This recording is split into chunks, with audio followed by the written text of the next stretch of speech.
Assalamualaikum warahmatullahi wabarakatuh.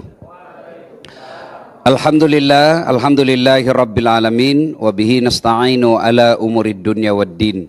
Ashhadu an la ilaha illallah wa ashhadu anna Muhammadan abduhu wa rasuluh. Allahumma salli ala sayyidina Muhammad wa ala alihi wa sahbihi ajma'in. Amma ba'd. Faqad qala Allah subhanahu wa ta'ala fi kitabil karim. Bismillahirrahmanirrahim.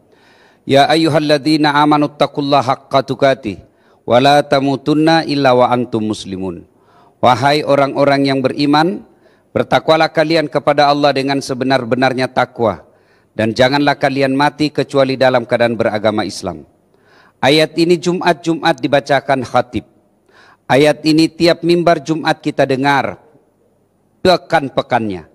Kalau di rumah ini ada pengumuman yang harus diulang-ulang tiap pekan, pasti pengumuman itu penting.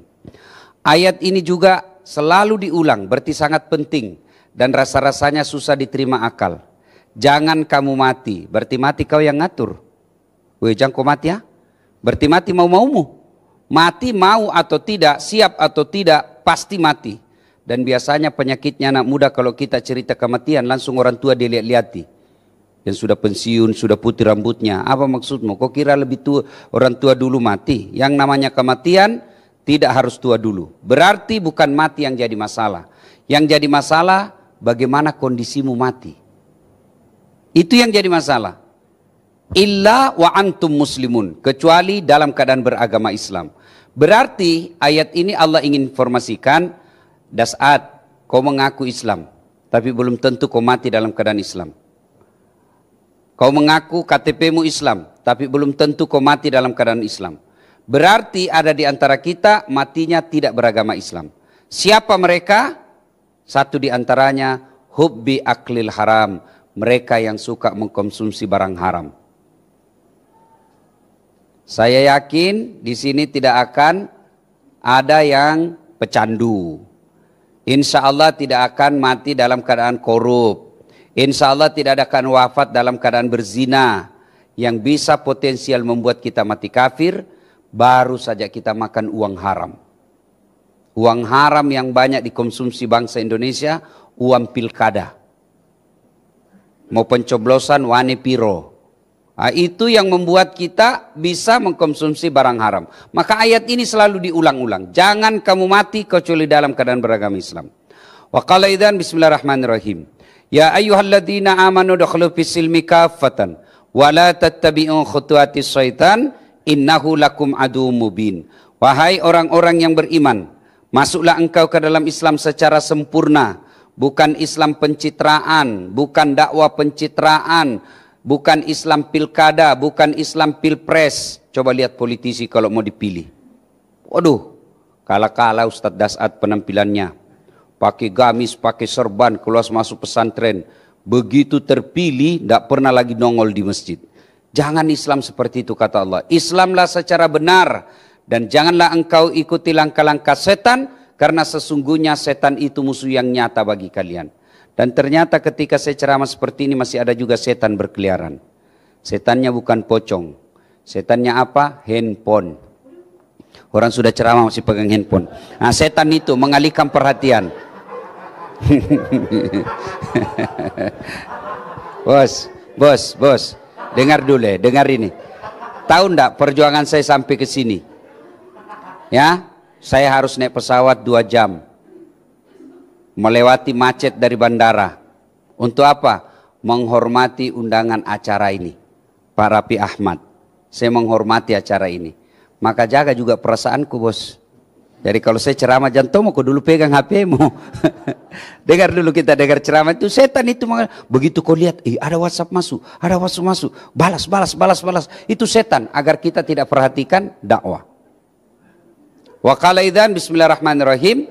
Innallaha wa malaikatahu yusalluna 'alan nabi ya ayyuhalladzina amanu sallu 'alaihi wa sallimu taslima. Sesungguhnya Allah dan para malaikatnya bersalawat kepada Rasulullah Muhammad sallallahu alaihi wasallam, maka wahai orang-orang yang beriman, bersalawatlah kalian kepada Rasulullah dengan sebaik-baik salawat. Sadaqallahul adzim, maha benar Allah dengan segala firman-Nya. Adik-adik sekalian, saudara-saudara sekalian, teristimewa Sahibul Bait, Raffi Ahmad beserta keluarga yang insya Allah dimuliakan dan dirahmati Allah Subhanahu wa Ta'ala. Dalam Al-Quran ada 3 perintah serangkai, yang artinya tidak boleh dilakukan yang satu kalau rangkaiannya tidak dilaksanakan. Tidak sah perintah yang satu kalau perintah rangkaiannya tidak ditunaikan. Dia harus dijalankan secara serangkai. Apa itu? Yang pertama, atiullaha wa atiur rasul. Taatlah engkau kepada Allah dan juga taat kepada Rasulnya. Artinya, orang yang taat kepada Allah, tapi tidak taat kepada Rasulnya, taatnya kepada Allah ditolak. Sebaliknya, orang yang taat kepada Rasulullah, tapi tidak taat kepada Allah, taatnya kepada Rasul sia-sia. Itu yang pertama. Yang kedua, aqimis shalah wa atus zakat. Dirikan solat, tunaikan zakat. Ini dulu yang saya mau bahas baik-baik. Dirikan solat, tunaikan zakat. Orang yang bayar zakat hartanya, zakat fitrahnya, zakat profesinya, dia keluarkan semua tiap tahun. Tapi dia tidak solat, tidak ada gunanya. Demikian juga orang yang solat, tapi tidak menunaikan zakat, salatnya akan sia-sia. Saya yakin di sini semua hadir rajin puasa. Bahkan sampai sekarang pun belum ada yang lepas puasanya. Tapi saya curiga ada yang melalaikan solat. Demi Allah, tidak ada gunanya itu puasamu kalau kau tidak solat. Bahkan bangun satu masjid mewah, tapi tidak solat, tidak ada gunanya. Saudara-saudara sekalian, solat itu bahasa hadisnya, as-salatu imanuddin. Solat tiangnya agama. Tidak ada tiang, tidak ada agamanya. Tidak ada solat, tidak ada agamanya. Bahkan Nabi dengan jelas mengatakan, batas antara kekafiran dan keislamanmu adalah solat. Ketika kalian tidak solat, kalian kafir di hadapan Allah. Kapan orang Islam banyak tidak solat? Nih perempuan, mohon maaf. Kapan ini? Banyak tidak solat. 1, selesai haid. Gratis 5 hari, dia tambah bonus 2. Dia bilang suaminya, kenapa belum kau sholat? Biasanya cuma 5 hari. Orang belum bersih. Masih ada ini sedikit-sedikit. Dia bilang suaminya, bohong kau tuh apa bohong? Saya kasih lihat kau. Iya toh? Paling banyak begitu. Alasan, kenapa tidak sholat? Mens. Kenapa tidak sholat? Datang bulan. Kenapa tidak sholat? Halangan. Itu semua itu. Maka Allah tahu. Yang kedua, kapan perempuan banyak tidak sholat? Ketika ada pesta. Allah melarang perempuan berdandan? Tidak. Yang Allah tidak senang kalau gara-gara dandanan tidak sholat. Dia polis mukanya. Ini lurus, bengkok lagi sini. Lurus ini lagi yang bengkok. Ini lagi tebal, tipis lagi di sini. Akhirnya habis. Dikasih lebih lagi sedikit di sini. Saya bilang, kenapa dikasih lebih? Dia bilang, seperti artis Korea. Mau artis Korea baru hitam. Ayo. Allah larang dandan? Tidak. Yang Allah tidak senang ketika gara-gara dandanan tidak sholat. Apalagi kostum, jilbab. Saya ini alhamdulillah Allah takdirkan jadi penceramah. Keliling-keliling saya ceramah. Di Malaysia jilbabnya perempuan segitiga kasih peniti selesai. Brunei juga begitu. Filipina Selatan juga begitu. Saudi lumayan satu masuk selesai. Tapi begitu kita datang ke tanah air Republik Indonesia, jilbabnya ibu-ibu jilbab sakaratil maut. Tahu jilbab sakaratil maut? Tahu jilbab sakaratil maut? Dia kasih dulu kain 2 meter, dia kasih dulu, dia ikat di lehernya. Ya kan? 3 lapis, kuning, biru, krem, dia kasih miring lagi sedikit. Ya kan? Kayak ada pohon mangga di belakang sini. Ada kering-keringnya, tik. Coba. Begitu tiba waktu sholat, hayya 'alas sholat.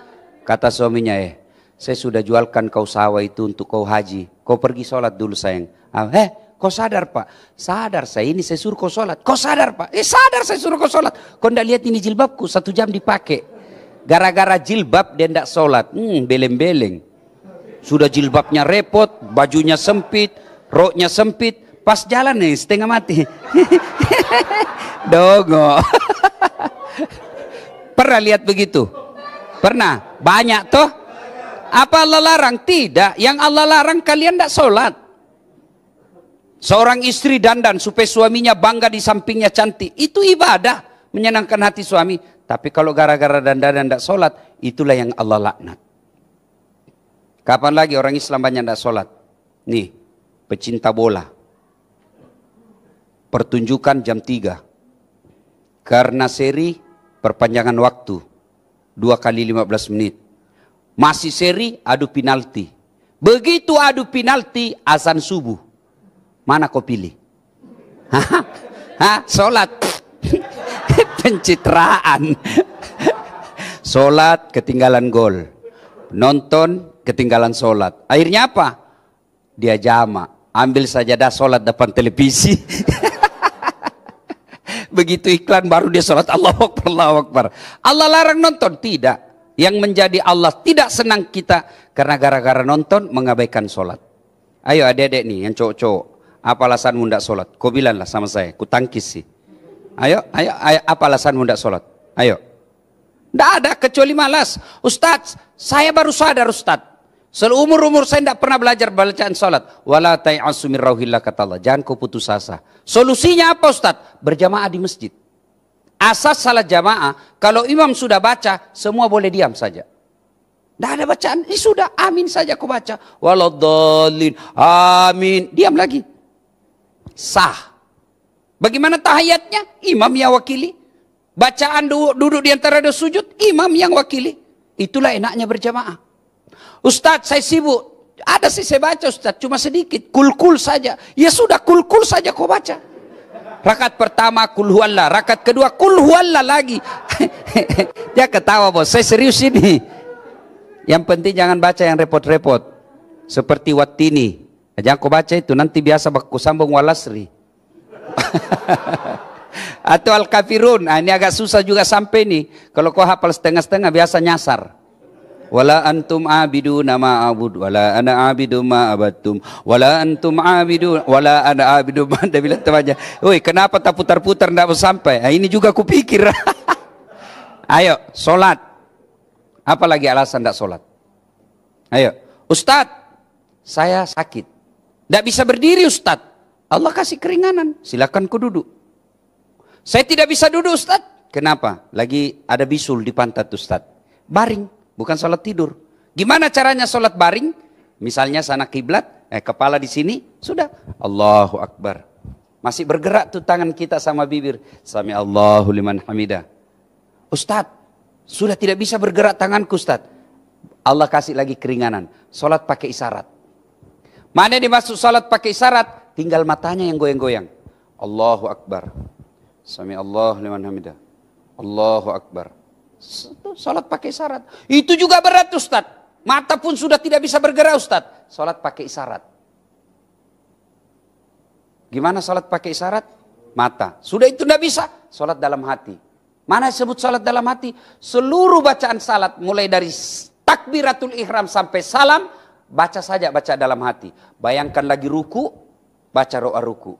Bayangkan lagi sujud, baca doa sujud. Sudah. Tidak bisa juga begitu Ustaz. Ambil kain putih, bungkus, bawa dikubur.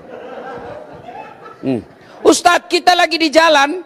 Ustadz, kita lagi di jalan Ustadz. Macet. Kita tinggalkan tadi sudah duhur. Mau sampai rumah sudah mau masuk maghrib. Kita mau singgah. Tidak mungkin kita lagi di jalan raya, lagi terjebak macet. Gimana caranya Ustadz? Kau sholat di atas mobil. Tidak ada air Ustadz, tayamum. Menghadap ke kiblat mana Ustadz? Ya sudah, menghadap kemana saja. Namanya sholat dalam keadaan darurat. Tahu tayamum? Tahu atau so tahu? Tayamum praktisnya gampang gini. Ini lengan baju naik semua, linting. Di atas siku. Sudah itu, ini juga begitu. Letakkan telapak tangan di dinding mobil, atau di sadel, atau kalau dia di atas pesawat, atau di dinding kalau di rumah sakit. Letakkan kedua-duanya. Sudah itu, usap wajah. 1 kali sudah sah, 3 kali lebih bagus. Usap telur permukaan wajah yang tidak ada tumbuh rambut. Sudah itu letakkan lagi telapak tangan di dinding. Usap tangan kanan sampai tangan kiri, selesai. Apa lagi masalahmu? Tidak sholat. Ustadz, kita lagi di tengah laut Ustadz, mancing. Mancing mania. Masuk waktu sholat Ustadz. kita tidak tahu Ustaz, kiblat. Lihat di mana matahari terbenam, menghadap ke sana. Sudah menghadap ke sana, Allahu Akbar. Tiba-tiba perahu goyang Ustaz. Ya sudah, kok tidak usah juga goyang-goyang begini. Tidak. Apa lagi? Ayo. Tidak ada alasan tidak sholat.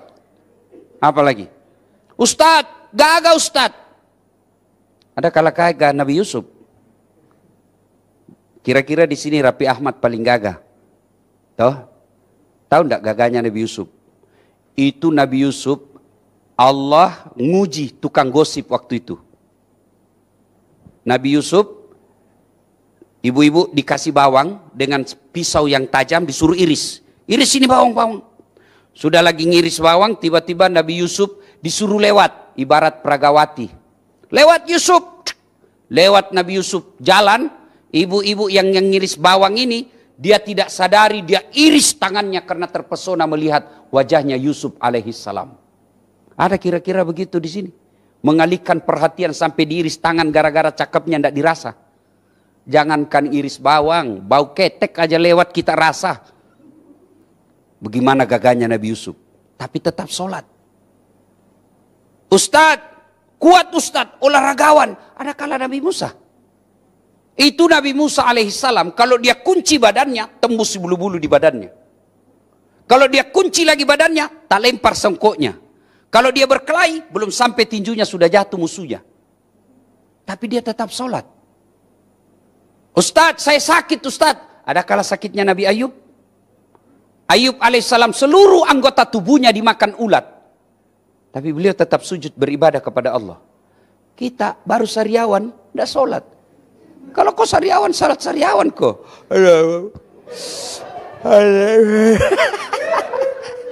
Allah tahu kau lagi salah, sakit. Apa lagi? Ayo. Apa lagi? Ustadz, saya kaya Ustadz. Ada kala kayanya Nabi Sulaiman alaihissalam.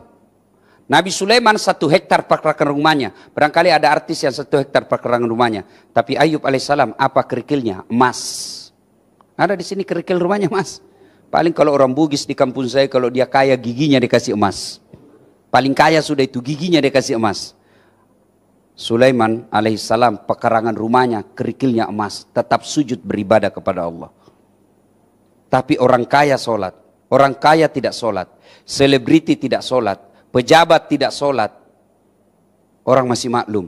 Iyalah wajar dia tidak sholat, dia kaya. Terkenal satu Indonesia. Tinggi jabatannya, banyak duitnya. Paling tidak dia sudah dapat dunia. Sudah ada di dunia meskipun sengsara di akhirat. Tapi paling tidak dunia sih ada sudah dapat. Tapi ada juga sudah tidak terkenal. Jelek mukanya. Pengangguran. Bau ketek. Busuk mulutnya. Kuat makan. Tidak sholat lagi. Dia bilang di kampungku. Kalau kau jadi tude. Nauzubillah min zalik. Ya. Adik-adik sekalian. Tidak ada susahnya bagi Allah 5 tahun yang akan datang kasih kamu kendaraan yang kamu mau. Kecil buat Allah. Tidak ada susahnya bagi Allah kasih kamu rumah sesuai impianmu. Kecil buat Allah. Allah cuma mengatakan kun fayakun. Dan tidak ada susahnya bagi Allah bangkrutkan kalian. Tidak ada susahnya Allah bagi Allah hancurkan kamu miliki. Kecil buat Allah. Belajar dari sejarah-sejarah yang diceritakan Quran. Adik-adik bisa tidak tidur 2 hari tidak pernah bangun? Kalian tidur 2 hari 2 malam tidak pernah bangun? Bisa? Bisa? Tidak mungkin. Tapi kalau Allah yang mau, jangankan 2 hari, 309 tahun tidur tidak pernah bangun. Siapa? Ashabul Kahfi. Tidak masuk akal, tapi kalau Allah mau, jadi. Adik-adik akhwat. Bisa tidak hamil tidak pernah disentuh laki-laki? Ilmu kedokteran mengatakan tidak mungkin. Tapi kalau Allah yang mau, tidak ada susahnya buat Allah. Siti Maryam, wanita suci, tidak pernah disentuh laki-laki, melahirkan Isa alaihissalam. Tidak ada suaminya, lahir Isa alaihissalam, Siti Maryam. Cuma sekarang banyak juga cewek mau saingan Siti Maryam. Tidak ada suaminya, ada anaknya. Dongo.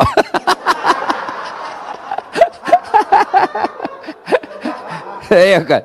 Kalau Allah yang mau, kecil. Adik-adik sekalian, bisa tidak manusia dibakar hidup-hidup tapi masih tetap hidup? Tidak mungkin menurut ilmu fisika dan ilmu kedokteran. 80% kena api mati itu menurut ilmu. Tapi kalau Allah yang mau, Ibrahim alaihissalam dibakar dalam api yang sangat besar, keluar kedinginan. Kalau Allah mau, kecil buat Allah. Pernah lihat sungai atau got? Sering. Ya toh? Coba lihat kalau ada got, simpan kayu di atasnya atau kertas. Kalau airnya di got itu mengalir ke kanan, hukum fisikanya pasti benda yang ada di atasnya mengalir ke kanan. Kalau tidak ada mesinnya. Sungai Nil, airnya mengalir ke kanan. Petinya Nabi Musa karena takut ibunya, akhirnya dihanyutkan anaknya karena takut didapat Fir'aun. Dihanyutkan Musa kecil. Air mengalir ke sungai Nil mengalir ke kanan. Petinya Nabi Musa tanpa mesin mengalir ke kiri, masuk ke rumahnya Fir'aun laknatullah alaih. Kalau Allah yang mau, tidak ada yang mustahil. Gimana? Bagaimana saya bisa haji, Ustaz? Jangan pikir bagaimana kau bisa haji. Bagaimana saya bisa sembuh? Jangan pikir bagaimana bisa sembuh. Biarkan Allah yang cari caranya. Apa yang kalian pikirkan? Dekati Allah, pacari Allah. Gimana dekati Allah? Salah satu yang paling konkret, sholat. Tidak mungkin Allah sengsarakan hidupnya orang yang baik sholatnya. Itu Ustaz tidak pernah sholat, hidupnya mewah-mewah. Itu tidak pernah sholat, bagus dia punya dunia. Itu menurutmu. Tapi belum tentu kau tahu apa yang dialami dalam hatinya. Belum tentu kau tahu apa yang dinikmati dalam kehidupan sehari-harinya. Ada orang banyak duitnya, tapi Allah titipkan penyakit dalam hatinya, penyakit dalam dirinya, duitnya miliaran, dilarang makan nasi. Apa enaknya? Kita ini perut bugis dilarang makan nasi. Biar makan saya ini perut bugis, biar kau kasih roti 2 baskom, ndak ketemu nasi, ndak goyang perut saya. Ini duit miliaran, dilarang makan nasi, dilarang makan gula, dilarang makan garam, dilarang makan daging, dilarang makan berlemak, semua dilarang. Apa aja bisa dimakan? Ubi rebus. Duitnya 10 miliar hanya bisa makan ubi rebus. Begitu dia ke dokter, apa kata dokter? Pak, selama Bapak ini jarang kena matahari, dari rumah ke kantor, mobil, semua ber-AC, tidak pernah kena matahari. Mulai besok Bapak keliling di komplek, jogging ya, jangan pakai baju. Jangan pakai celana panjang Pak, celana pendek aja. Jangan pakai sendal, jangan pakai topi Pak, bungkus plastik tipis. Jalanlah dia tidak pakai sendal, tidak pakai baju. Apa bedanya sama gembel? Kalau Allah mau menghinakan manusia sekejap saja. Ada orang mobilnya harga miliaran tapi tidak tenang di atas mobil. Baru 2 menit di atas, hati-hati, mati kita. Kiri. Apa? Itu sudah azab Allah. Ingat, ada bedanya nikmat dengan azab. Ada orang banyak duitnya menurut kita, tapi ada azab di dalamnya. Ketika apa? Ketika harta yang kita miliki tidak mendekatkan diri kepada Allah. Ini yang disebut dalam konsep kita istidraj. Ada orang banyak duitnya, tapi ibaratnya istidraj itu pancing. Tahu pancing dek? Pancing mania. Ujung kail itu apa isinya? Ujung kail. Umpan. Itu umpan untuk nyenangin ikan atau tidak? Pancing, namanya dipancing. Kau makan, masuk pancing, masuk kail, trak. Begitu sudah masuk kail di mulutnya, ikan sudah bisa dibayangkan. Tarik naik ke daratan, sudah bisa dibayangkan nasibnya. Bisa dipepes, bisa dibakar, bisa dibanting. Begitulah orang yang diberi nikmat oleh Allah tapi tidak pandai mensyukurinya. Nah, salah satu ciri orang kufur tidak sholat. Adik-adik sekalian, tidak puasa tetap Islam. Tidak bayar zakat tetap Islam. Tidak haji padahal mampu tetap Islam. Tapi ketika tidak sholat, Al-Quran sudah jelas. Al-Fat 29. Muhammad Rasulullah. Walladzina ma'ahu. Asidda'ul al-kuffar. Ruhama'u bainahum. Tarahum rukka'an sujjada. Yabtaguna fadallah minallahi wa ridwana. Tanda orang Islam itu kata Allah. Rukka'an sujjada. Kamu lihat mereka ruku dan sujud. Kenapa sholat penting?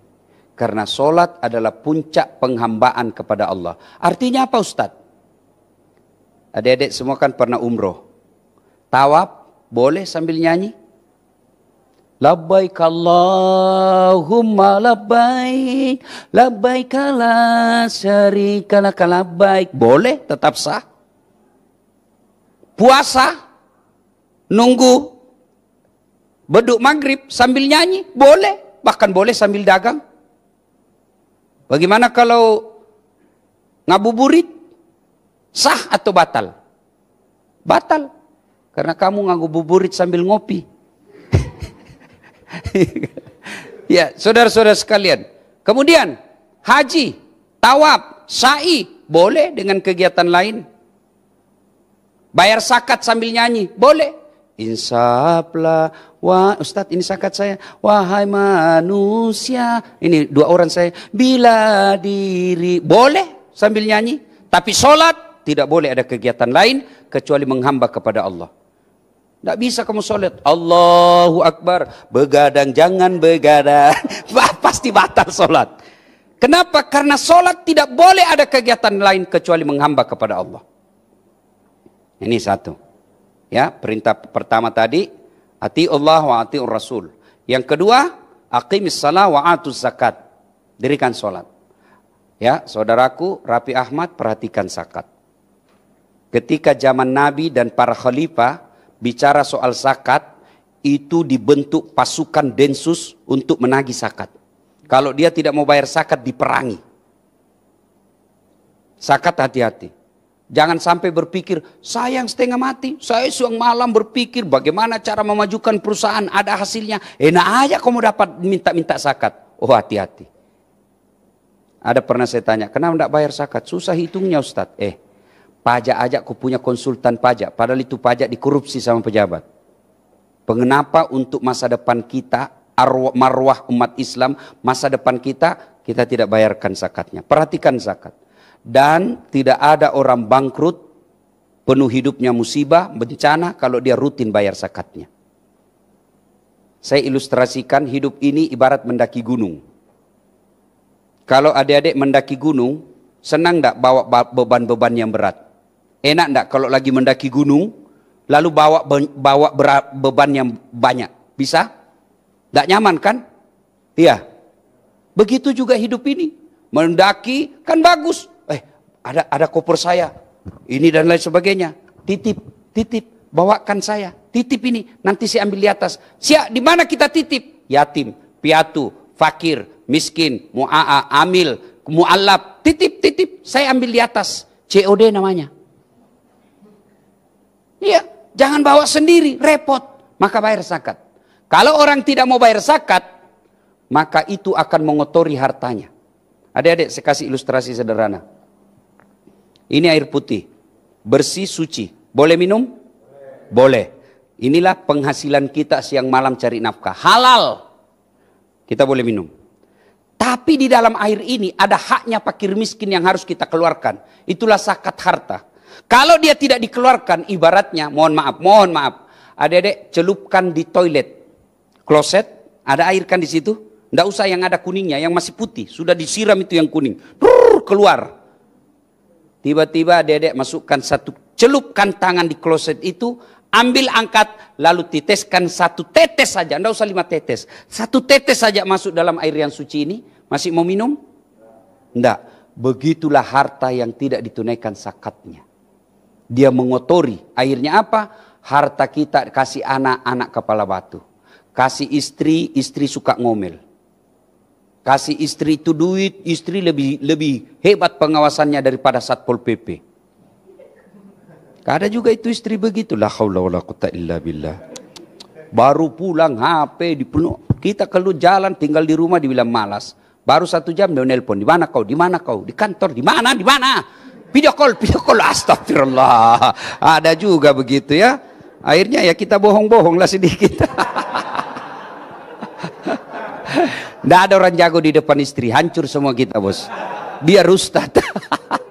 Bukan kita tidak mau ribut, tapi bukan takut sama istri, tidak mau ribut kita. Dan itu istri ahli sejarah. Satu kali aja kita pelanggaran, dia ingatnya terus itu. Sudah dia bertanya dituntas itu pertanyaan 1, muncul pertanyaan 2. Sudah dijelaskan yang 2, muncul lagi pertanyaan 3. Sudah selesai semuanya, dia bilang itu 4 tahun yang lalu. Sudah clear 4 tahun yang lalu, dia ulang lagi. Itulah istri, ahli sejarah. Jadi kalau istri ngomel, tidak usah dilayani. Gimana caranya? Minum obat tidur, selesai. Tapi juga ibu-ibu jangan suka ngomel deh. Capek kita jadi laki-laki kalau ngomel terus. Nah, ada juga itu tukang ngomel, la haula wala quwata illa billah. Pernah dengar kisahnya itu yang istrinya didorong masuk ke sumur? Ya kan? Ya kan?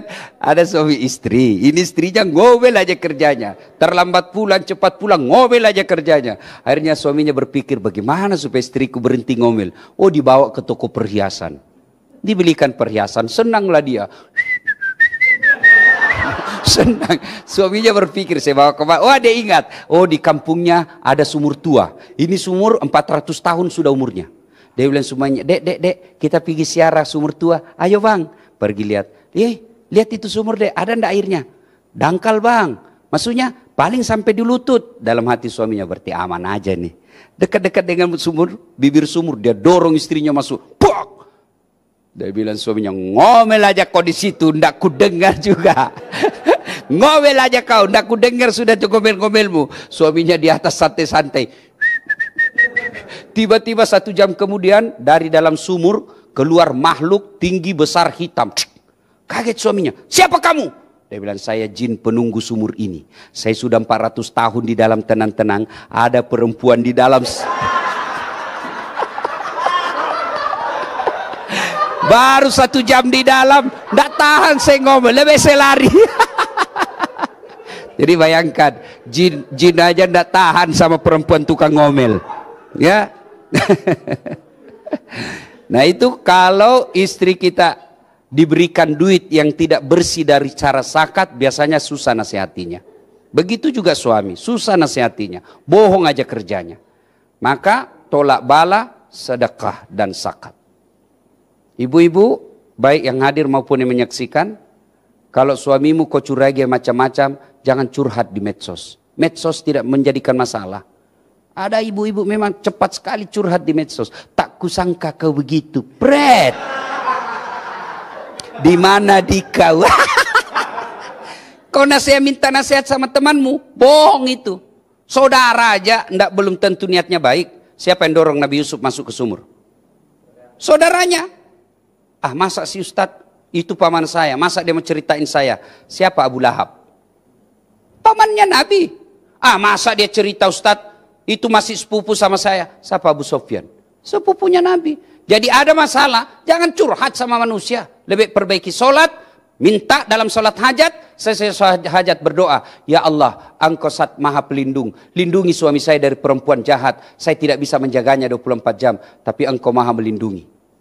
Lalu kau niat, ya Allah ada duitku 5 juta. Saya bawa besok ke panti asuhan. Tolak bala. Mudah-mudahan 5 juta ini suamiku terhindar dari wanita jahat. Bismillah. Cuma jadi masalah kalau suaminya juga bangun sholat hajat. Dia berdoa juga, ya Allah, saya capek sudah hadapi istri saya. Ngomel aja kerjanya ya Allah. Ini ada duitku 5 juta ya Allah. Tolak bala. Mudah-mudahan 5 juta ini suami istriku ikhlas saya kawin lagi. Bingung malaikat. Yang mana dikabulkan ini? Sedekah, zakat, sedekah, perintah serangkai dengan sholat. Yang ketiga perintah serangkai. Aniskurli wali walidaika. Bersyukur engkau kepada Allah, tapi jangan lupa berbuat baik pula kepada kedua orang tuamu. Ini yang mulai pudar di antara kita. Adik-adik remaja, mohon maaf. Kadangkala kita cowok lebih hormat sama cewek daripada sama ibunya. Yang cewek lebih hormat sama cowoknya daripada sama bapaknya. Mau bukti kalian lebih sopan sama cowok daripada orang tua? Wallpapermu beda, siapa foto di situ? Nah, coba orang tua kita. Biasanya wallpapernya siapa? Siapa? Anaknya itu? Kamu? Bapakmu? Saya lagi mengajar ujian final test di kampus. Saya dosen komunikasi Unhas. Adik-adik, jangan simpan handphone di depan. Jangan pegang handphone. Handphone simpan sudut kanan meja. Simpan semua. Saya jalanlah mengawas. Tiba-tiba ada saya lihat foto cowok. Cakep betul putih. Saya lihat cowoknya, ceweknya enggak. Artinya enggak seimbang ya kan. Ya kan? Ini bukan langit dan bumi, langit dan dasar sumur. Lalu saya bilang sama ini mahasiswi saya, Dek, cakepnya cowokmu, Dik. Langsung, Ustadz tidak gaul. Bukan cowokku itu, Ustadz. Oh, siapa ini, Dek? Lee Min Ho. Siapa Lee Min Ho? Artis Korea. Oh, artis ini. Dia kenal kau, Dek? Enggak. Pernah kau dikirimi pulsa? Enggak. Pernah kau di miss call? Enggak. Dongo ini. Hapus itu. Untuk apa kau simpan sih? Hapus. Pasang fotonya bapakmu. Bapakmu yang sekolahkan kamu. Bapakmu yang antar jemput kamu. Hapus itu. Ganti fotonya bapakmu. Emosi saya. Dia bilang, tunggu dulu Pak Ustaz. Dia carilah fotonya bapaknya. Dia bilang, oh sudah kuhapus Ustaz. Dek, tidak ada kejayaan dan kebahagiaan bagi mereka yang durhaka kepada orang tuanya. Percaya itu. Enggak mungkin. Ridallah fi ridal walidain, suktillah fi suktil walidain. Ingat kisahnya Jurais. Pemuda yang taat sekali beribadah. Dihukum oleh Allah hanya karena apa? Lagi sholat sunnah. Sholat sunnah. Dipanggil ibunya tidak menjawab. Dihukum oleh Allah. Dipermalukan satu kampung. Lagi sholat. Sholat sunnah. Hukumnya. Sholat sunnah. Hukumnya sunnah. Menjawab panggilan ibu. Hukumnya wajib. Maka adik-adik sekalian, kalau kau dipanggil ibumu sementara sholat, tetap wajib kau jawab panggilannya. Cuma cara menjawabnya beda. Kalau laki-laki dipanggil sama ibu, das'at, Allahu Akbar. Begitu cara jawabnya. Tapi kasih tahu dulu ibumu. Mak, besok-besok kalau saya dipanggil, saya panggil Allahu Akbar. Berarti saya lagi sholat. Karena kalau tidak, nanti dibilang kau kurang ajar. Das'at, Allahu Akbar. Kurang ajar, dia takbir. Itu kalau laki-laki. Kalau perempuan bagaimana? Dia bertepuk. Fatimah. Begitu. Panggil lagi, Fatimah. Tapi beritahu dulu. Besok-besok ibu panggil saya bertepuk. Berarti saya lagi sholat. Jangan juga kau kunci kamarmu. Fatimah. Padahal dia lagi baring-baring. Dua dosamu. Kau mengkhianati ibumu. Ya. Itu betapa pentingnya. 7 Rais. Banyak kejadian-kejadian yang memberikan pelajaran buat kita. Allah muliakan anak yang memuliakan orang tuanya. Dan Allah menghinakan anak yang menghina dan tidak berbuat baik sama orang tuanya. Ingat kisahnya Salman Al-Farisi. Lagi tawaf, di belakangnya ada Nabi. Tawaf kan kelihatan pundak. Nabi penasaran, kenapa ini pundaknya Al-Salman kayak disiram air panas. Selesai tawaf dipanggil, Tal, sini dulu Salman. Kenapa itu pundakmu? Ya Rasulullah, saya baru saja menghajikan ibu saya. Saya kan orang miskin, ibu saya mau haji. Saya tidak punya budak, tidak punya kereta, tidak punya kuda, tidak punya onta. Saya pikul itu kasihan mamaku. Dari pundak saya, bayangkan. Madinah ke Mekah kurang lebih 500 km. Dia pikul ibunya. Nanti dia lepas, makan, minum, dan sholat. Selebihnya ada di pundak saya. Maka melupuh, saya punya pundak ya Rasul. Lalu Salman bertanya, ya Rasulullah, kira-kira kebaikanku ini sudah membalas kebaikan ibuku kepadaku? Nabi lalu menjawab, Salman, kau sudah termasuk anak yang soleh, tapi demi Allah kau belum bisa membalas kebaikan ibumu. Seorang perempuan kalau sudah punya suami dan pernah merasakan melahirkan, masih kurang ngajar sama ibunya, tidak masuk akal. Coba ibu-ibu masih ingat hadisnya Dedek, Nabi pernah ditanya, ya Rasulullah, setelah Allah dan Rasulnya siapa yang saya taati? Apa jawabannya Nabi? Ibumu. Setelah itu siapa? Ibumu. Setelah itu siapa? Ibumu. Setelah itu siapa? Bapakmu. Ibu, bapak. Berarti 3 ibu, 1 bapak. Salah paham lagi kau itu, salah. Bukan 3 istri. 3 ibu, 1 bapak. Bukan 3 istri. Kenapa Nabi menyebutnya sampai 3 kali? Karena ada 3 yang dilakukan perempuan tidak bisa dan tidak mampu dilakukan oleh seorang suami. Apa itu? 1, hamil. Ibu-ibu masih ingat waktu hamil? Ada enggak ibu-ibu hamil tengkurap?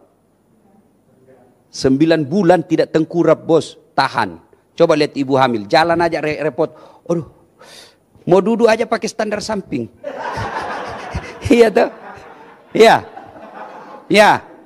Nah, yang kedua, melahirkan. Ibu-ibu masih ingat waktu melahirkan? Masih itu? Ada enggak ibu-ibu melahirkan senyum? Mentang-mentang selebriti keluar kok nak? Tidak. Tiga, menyusui. Masih ingat waktu menyusui? Terutama waktu tumbuh giginya. Ada kira, kok gigit saya? Tidak, dibujuknya ada. Lepas kuna. Itulah tiga kelebihannya perempuan. Maka wajar ketika Nabi bersabda, Al-jannatu takhta aqdamil ummahat.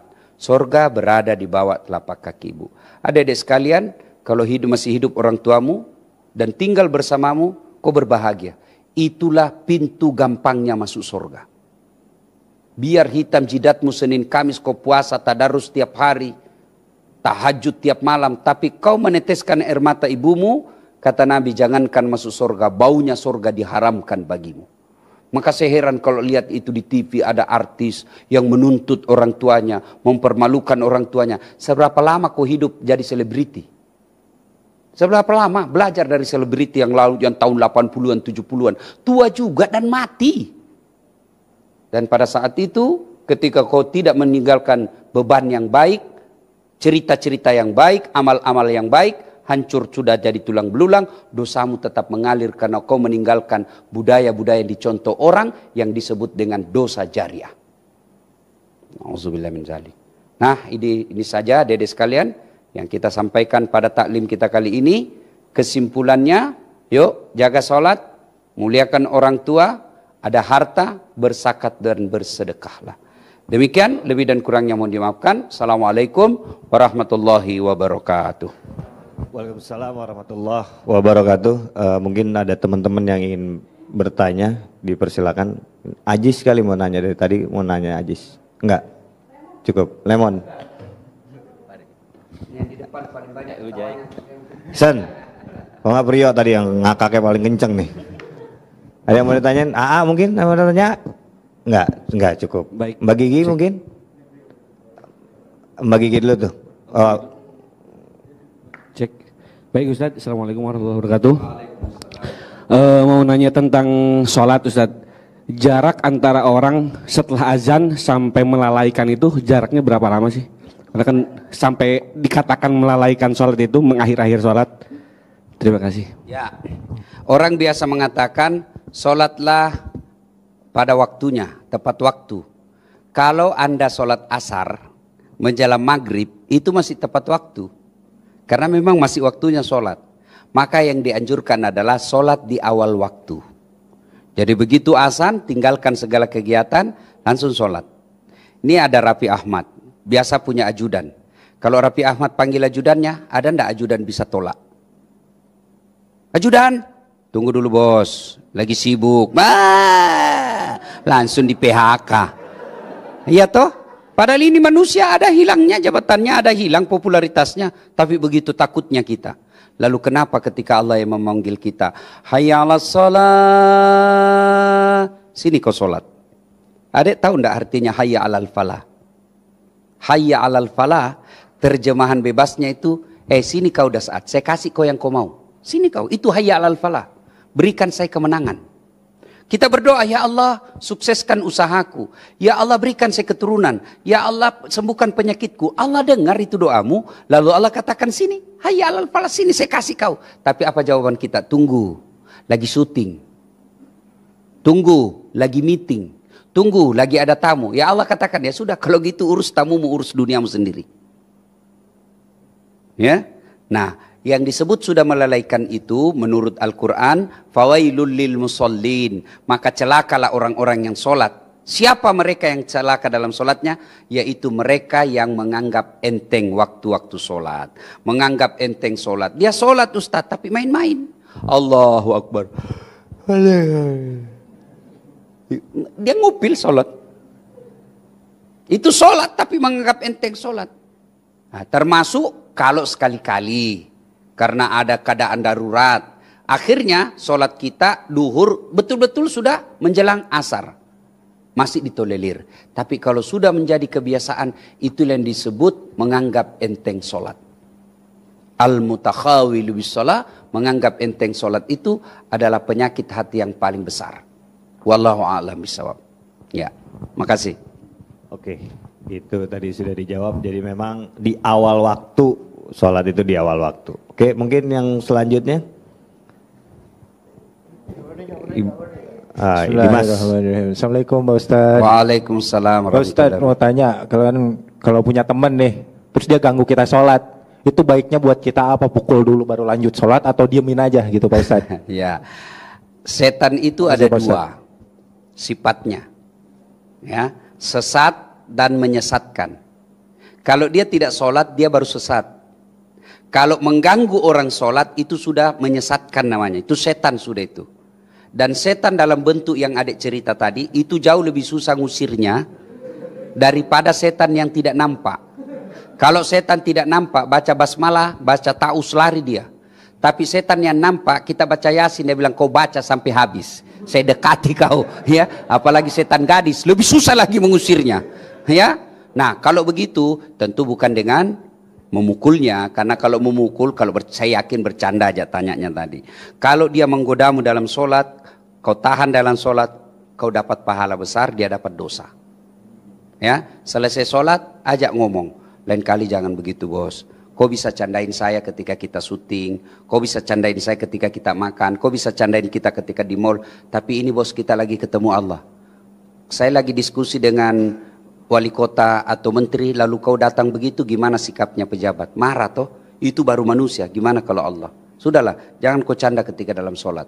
Sudah nasihati begitu, maka kalau orang bilang, bagaimana menghadapi teman yang begitu Ustaz? Jangan kau hadapi, lebih hindari. Bagaimana menghadapi? Tidak usah hadapi, hindari saja. Karena lebih banyak mudaratnya. Menghindari mudarat, menghindari maksiat, jauh lebih pahala. Daripada bersahabat dengan orang yang bisa menganggap enteng ibadah kita. Wallahu a'lam bishawab. Ada lagi? Oke, saya terakhir mungkin Ustaz. Ya. Perihal zakat. Cewek-cewek ada? Ibu-ibu? Cewek ini, habis ini cewek satu mungkin. Ya. Ini perihal zakat Ustaz. Zakat. Kita belum tahu hitungannya, kita baru, misalnya lah kita baru dengar hari ini, wah zakat itu ternyata seperti tadi air, kalau kita celupin tangan di WC kita itu jadi merusak semuanya. Hitungan kita bekerja, kita mendapatkan gaji, itu kan juga ada zakat yang harus kita keluarkan. Tapi kita lupa nih udah 16 tahun kerja nih. Nah itu hitungan 16 tahun yang lalunya gimana Ustaz? Hitung aja deh, hitung aja perkirakan. Itu Allah Maha Pengasih, Maha Penyayang. Perkirakan aja. Mulai misalnya tahun 2000. Berarti 22 tahun. Nah bayangkan, oh tahun 2000 itu gaji saya sekian dalam setahun. Lalu kalkulasi nilai maksimalnya, hitungan keluarin zakatnya. Kalau tidak bisa tahun ini, yang penting cicil. Misalnya, oh dari 2020 tuh, dari 2000, kira-kira zakat saya yang wajib saya keluarkan 200 juta. Kalau saya keluarin sekali sekarang 200 juta, beban ekonomi saya goyang. Allah juga tidak menghendaki kita seperti itu. Mungkin kita bayar tahun ini 20 juta, tahun depannya lagi kita keluarin lagi. Dan percaya Allah pasti ganti berkali lipat. Tidak ada orang bangkrut gara-gara bayar zakat dan sedekah. Adik-adik pernah enggak ada sinetron orang bangkrut gara-gara rajin sedekah? Enggak ada itu. Yang ada itu azab, apa itu? Bangkrut gara-gara narkoba, bangkrut gara-gara judi, bangkrut gara-gara khamar, bangkrut gara-gara selingkuh. Bukan poligami ya, selingkuh. Beda selingkuh dengan poligami. Itu pernah saya baca kitab sebelum Ramadan, tapi hadisnya bukan bahasa selingkuh, tapi maknanya selingkuh. Siapa yang selingkuh sekali hancur amalnya 40 tahun. 40 tahun bos. Baru kau 2 kali 1 bulan. 80 tahun, kau meninggal 70 tahun. Masih 10 tahun dosamu. Maka Nabi berwasiat, kalau kau lihat perempuan di jalan, segeralah kau kembali ke rumahmu, karena apa yang dimiliki di jalan itu persis sama dengan apa yang ada di rumahmu. Coba. Nah, cuma yang biasa juga selingkuh ini terjadi karena perempuannya juga menggoda. Kita ini, saya keberatan sekali tuh kalau selalu dibilang laki-laki pemicu. Tidak, sama. Perempuan juga begitu. Maka agama mengajarkan laki-laki jaga mata, perempuan jaga akhlak. Biar kami setengah mati jaga mata, kalau perempuan berkeliaran pancing-pancing kita, hancur amal bos. Dia bilang mahasiswaku, kenapa dilihat Ustaz? Ya pasti dilihat lah. Kau sembunyi aja dicari. Apalagi kalau kau sudah pamer. Maka yang terbaik kerjasama. Kami jaga mata, tolong kalian cewek jaga akhlak. Kita keluar dari rumah, sholat duha, ngaji beberapa ayat, zikir beberapa saat. Baru kita 10 meter dari rumah, hancur kita punya semua zikir. Sebelah kanan ketek, di depan dada, belakang kiri pantat. Hancur semua Pak, dikepung kita Pak. Maka yang baik kita bekerja sama deh ya. Nah mohon maaf karena kalau dunia entertain seperti itu ya. Tapi sampai kapan kita mau begitu? Dan ingat ini, mohon maaf saya harus sampaikan kepada teman-teman, saya cinta kalian karena Allah.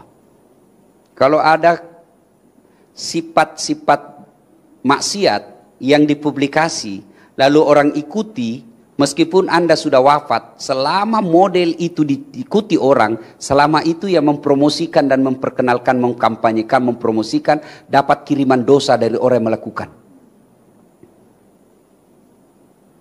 Maka keterlaluan, ya sudahlah. Kalau ada orang saya lihat sudah kaya, sudah ada, masih juga kampanye maksiat. Tidak bersyukur, ingat pancing. Tapi dia tetap kaya, Ustaz, tetap aja banyak. Itu yang disebut istidraj. Ada orang justru di kemiskinannya Allah cinta sama dia. Ketidakpopulerannya justru Allah cinta sama dia. Saya tidak mau menyebut nama ya. Ada kan itu seleb, politisi masuk penjara. Keluar penjara, alhamdulillah hafal Quran. Jauh lebih mulia itu daripada mereka yang berkeliaran tidak ketahuan aja maksiat yang dilakukan. Ya. Nah, ibu bapak, saudara-saudara sekalian, itu saja cukup ya. Soal zakat ini jangan anggap remeh. Saya kasih lagi ilustrasi soal zakat. Anda beli buah, apa semua dimakan? Enggak toh? Jangan mentang-mentang ini duitku Ustaz. Saya beli buah, mau-mauku. Beli pisang. Duit kita. Tapi begitu sampai itu pisang di rumah, kau makan semua. Enggak toh? Apanya yang dibuang? Kulitnya. Kalau tidak bayar zakat, itulah makan pisang dengan kulitnya. Pisang masih enak bos. Durian. Makan kau itu dengan durian kulitnya. Ini adik-adik nih yang cantik-cantik, yang rumah-rumah biasa, perempuan. Beli baju, beli kain, bikin baju. Duitmu. Halal, duitmu itu 100% halal. Beli kain, bikin baju, semua kainnya kau pakai. Enggak toh, ada dibuang kan? Gunting, gunting yang dibuang itulah zakat dan sedekah. Ya. Ibu bapak saudara-saudara sekalian, pada akhirnya mari sambut Ramadan ini. Kalau ada pernah kesalahan yang kita lakukan, ada khilaf yang kita lakukan, wala ta'yasumir rauqillah. Jangan putus asa, Ramadan inilah tempat melebur dosa dan kesalahan. Bagaimana cara bertobat di bulan Ramadan ini? Adik-adik nih, 1, puasa. Puasa yang baik otomatis menggugurkan dosa. Man shoma ramadana imanan wa ihtisaban ghufira lahu ma taqaddama min zambihi. Siapa yang berpuasa di bulan Ramadan, Allah ampuni dosanya yang telah lalu dan akan datang. 1. Cara bertobat di bulan Ramadan yang kedua ini perbanyak istighfar. Nashhadu alla ilaha illallah wa nastaghfirullah nas'aluka ridhaka wal jannah wa na'udzubika min sakhatika wan nar. Kapan ucapkan? Jelang buka. Adindaku sekalian, jelang buka itu doa mustajab. Allah malu tidak mengabulkan doanya orang yang jelang buka puasa. Dan setan tahu, maka disibukkan kita dengan film-film dan sinetron-sinetron TV. Akhirnya menjelang buka makin baik juga itu acara. Padahal di situ waktu mustajab berdoa. Nah, maka menjelang buka puasa, ambil wudhu, hadap kiblat, pakai baju yang bagus, pakai parfum, menghadap kepada Allah, istighfar. Di situ tempat paling bagus bertobat. Kemudian yang kedua, perbanyak salat sunat taubat. Sholli sunnatal taubat raka'ataini lillahi ta'ala. Saya niat salat sunat taubat 2 rakaat sunnah hukumnya bagi saya lillahi ta'ala. Tidak hafal itu, pakai bahasa Indonesia. Saya niat salat sunat taubat 2 rakaat sunnah hukumnya bagi saya lillahi ta'ala. Allahu Akbar. Tidak hafal juga bahasa Indonesianya. Jangan putus asa, ambil jalan pintas, berdiri tegak menghadap kiblat, baru kau bilang saja begini. Tuhan, salat sunat taubat ya. Allahu Akbar. Sudah, boleh. 2 rakaat berikutnya, Tuhan masih seperti yang tadi. Allahu Akbar. Boleh. Kapan sujudnya? Kapan tobatnya? Sujud terakhir. Tapi jangan dilafazkan. Kalau Imam Syafi'i jangan lafazkan ketika tobat sujud terakhir. Ya Allah, maafkan saya. Tadi saya di studio, saya hilaf ya Allah. Saya pegang tangannya sekretarisku. Dia pegang juga saya ya Allah. Akhirnya aku pegang-peganglah kami ya Allah. Ampuni saya ya Allah, saya hilaf. Yang lebih penting ya Allah, berikan saya kesanggupan dan kemampuan tidak mengulangnya. Allah malu tidak mengabulkan doa orang-orang yang datang berdoa. Bahkan orang yang bertobat di bulan Ramadan ini, Allah janjikan, innallaha yuhibbut tawwabina. Saya cinta kepada hambaku yang bertobat. Terima kasih, lebih dan kurangnya mohon dimaafkan. Fastabiqul khairat. Assalamualaikum warahmatullahi wabarakatuh. Waalaikumsalam warahmatullahi wabarakatuh. Dengan demikian berakhir pula kajian kita pada minggu ini. Insya Allah kita ketemu lagi minggu depan. Terima kasih. Assalamualaikum warahmatullahi wabarakatuh.